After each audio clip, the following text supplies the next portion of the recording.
Kumusta mga brad? Kapag sinabi mo 125cc scooter dito sa Pilipinas, marami kang pagpipilian dyan. Meron sa brand na Yamaha at meron din sa ibang brand. Pero dahil karamihan naman sa kanila naka-air-cooled, panis silang lahat sa Honda Click 125. Yan na nga po ang ginagawang basihan ng ibang tao ngayon. Dapat daw naka-liquid cooled. Sabi kasi nila kapag bibili ka ng motor na gagamitin mo pang long ride, mas okay daw pag naka-liquid cooled.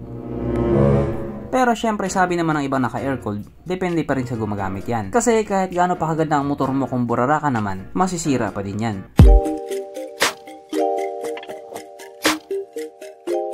Pero syempre bago tayo magpatuloy, kung bago ka pa lamang napadpad dito sa aking walang kwentang channel, huwag ka na mag-subscribe. So yun na nga, Honda Click 125 isa sa mga pinakamagandang scooter na dinala ni Honda dito sa Pilipinas. Pero ang hindi alam ng mga tao, may isa pang 125cc scooter si Honda na may pangmalakas ang itsura at pangmalakas ang features na hindi dinala sa Pilipinas. Ang totoo niyan, hindi lang po ito basta isang simpleng scooter, sapagkat ito nga po ay isang 125cc na maxi scooter. Yes po, isang 125cc na maxi scooter. Sino nga po ang mag-aakala na meron palang ganitong motor? Maliit yung makina, pero malaki yung kaha. Sabi nga ng iba, baka hindi daw umubra kasi hindi daw proportion or hindi daw pantay. Pero sa tingin ko naman, pwede naman. Meron nga dyan ibang tao maliit ang utak, malaki ang katawan, pero pwede naman. Isa nga po ang Honda Forza 125 sa mga inaabangang motor dito sa Pilipinas. Nasa ngayon nga po, medyo malabo pa sa sabaw na pusit na ilabas. Hindi ko alam kung bakit. Basta ang alam ko, pag luma na sa ibang bansa, ilalabas na sa Pinas. Pero ang motor nga po na ito ay available sa European country at sa ibang bansa pa dito sa Asia. Yun nga lang, hindi kasali ang Pilipinas. Kaya yung mga taong nag-aabang sa motor na ito, frustrated talaga. Naghalo-halo na yung mga emosyon nila. Sipin mo na lang, kakantay mo sa motor na ito, masama na yung pakiramdam mo, masama pa yung loob mo, tapos panghuli, masama pa yung mukha mo. Kaya huwag ka na magantay. Minsan namimirsonal din talaga ako Kaya dahil dyan, pag-usapan na lamang natin kung ano nga bang meron sa motor na ito at kung gaano nga ba talaga siya kaganda. So ito nga po ang Honda Forza 125 na mayroong 125 cubic centimeter engine displacement, 4-stroke single cylinder, single overhead cam with 4 bulbs. Powered by ASP Plus, nang ibig nga pong sabihin malakas na makina at the same time tipid pa rin sa gasolina. Naka-program fuel injected at syempre ito po ay naka-liquid cooled. Kaya hindi po siya panis sa Honda Click 125. Ang kanyang compression ratio 11.5:1. Pagdating naman po sa kanyang power, ito po ay mayroong 14.5 horsepower at 8,750 RPM, 12.3 Nm of torque at 6,500 RPM. Na ayon nga po sa mga taong nakagamit sa motor na ito daw po ay kayang tumakbo sa bilis ng 120 km/h. Wow! Pero kung dinala sa Pilipinas yan, panigurado aabot ng 140 kph yan. Syempre, ibang usapan na kapag Pinoy na nakasampa.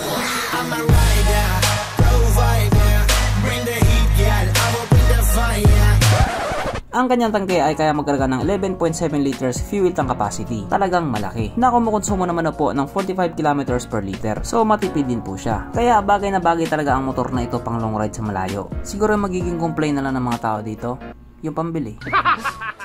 Ang sukat na niyang gulong 120 by 70 by 15 sa harap at 140 by 70 by 40 naman sa likuran. Mas malaki po na kaunti yung gulong sa harapan at syempre paras na po ito naka-tubeless. Pagdating naman po sa kanyang braking system, ito po ay naka-disc brake sa harap at disc brake din po sa likuran. Ang malupit dito, paras po itong may ABS. Yes po, naka-dual channel ABS po siya. Pero hindi po ibig sabihin nun ligtas ka na sa lahat ng disgrasya. Yung kapitbahay nga namin nabuntis.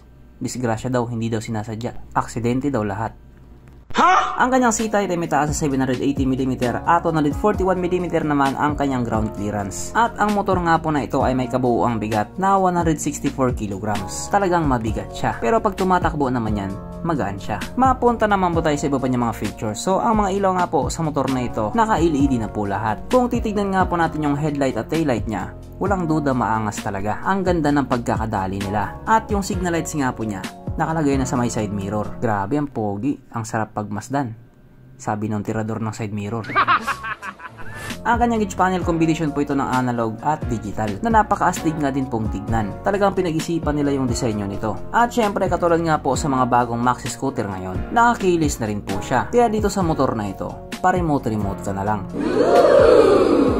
At syempre hindi po wala sa motor na ito ang kanyang USB charging port na para kahit saan ka nga po magpunta hindi ka na mangangamba na baka malubat pa yung cellphone mo kasi nga manonood ka pa ng Pornhub. At kahit nga po sabihin natin na 125cc lang siya, nilagyan pa rin nila ito ng HSTC or yung Honda Selectable Torque Control, or sa madaling salita, TCS Traction Control System. Just in case na dumaan kasi isang kurbada at madulas na kalsada, kusa nga pong mag-adjust yung ikot ng gulong mo sa likuran para hindi ka sumemplang. Pero sa tingin ko, hindi sa lahat ng pagkakataon ililigtas ka niyan. Case to case basis naman kasi yan. Gumana nga yung TCS mo tapos bigla ka ng tumbahan ng puno. O di ba ang layo na naisip ko? Pero dito, mas mapapalapit yung isip mo. Sapagkat nandito na nga po tayo sa exciting na part, ang kanyang mga suspension. So sa harapang bahagi nga po, ito ay ginamitan ng telescopic fork. At sa likuran naman, ito po ay gumagamit ng dual shock absorber. Na ayon nga po sa mga taong nagamit sa motor na ito, maganda ang bounce.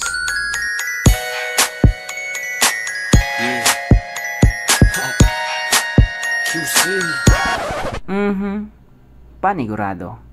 Wala na namang nalungkot. At dahil wala nga po nalungkot, alamin na po natin kung present nga ba sa motor na ito yung tatlong pinaka-importanting features. So, una na nga po dito ang kanya lagayan ng istalyon at kitang-kita naman mga brad. Meron siyang ganun. Meron siyang lagayan ng istalyon. Kaso lang, wala po siyang sabitan ng pulutan. At oras na nga po para sa ating Red Horse Check, ang pinaka-importanting feature sa isang motor. At ayon nga po sa aking masusing pag-aanalisa, ang motor na ito ay kayang magkarga ng isang kahong Red Horse at kasya pa isa't kalahating kahon sa kanyang underseat compartment.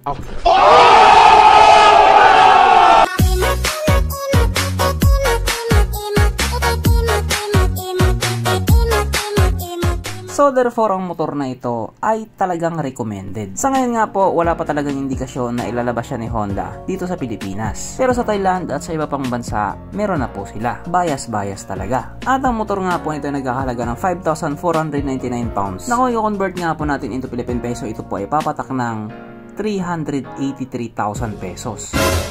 Tama nga po ang nasa isip nyo, hindi po siya pangmasa. Pangmasakir po siya. Sa isang 125cc na may presyong ganon, mangangasim talaga yung mukha mo. Pero kahit ganon nga po yung presyo niya, sigurado may bibili pa rin naman talaga dyan. Yung mga taong mapera at trip yung mga maxi scooter na may mababang engine displacement. Para sa kanila talaga ang motor na yan. Pero yung presyo nga po na 383,000 pesos, yun po ay presyo lamang sa ibang bansa. Kung sakaling dalhin sa Pilipinas, magbabago din ang presyo niyan. Nasa dalawa lang naman yan. Tataas o bababa. At depende rin sa tao yan kung paano niya titignan yung isang bagay. Yung ibang tao pag nakita ng brief na 3,100, sobrang mahal na sa kanila yon. Hindi sila bibili nun. Pero yung bagong rimset na 1,000 mahigit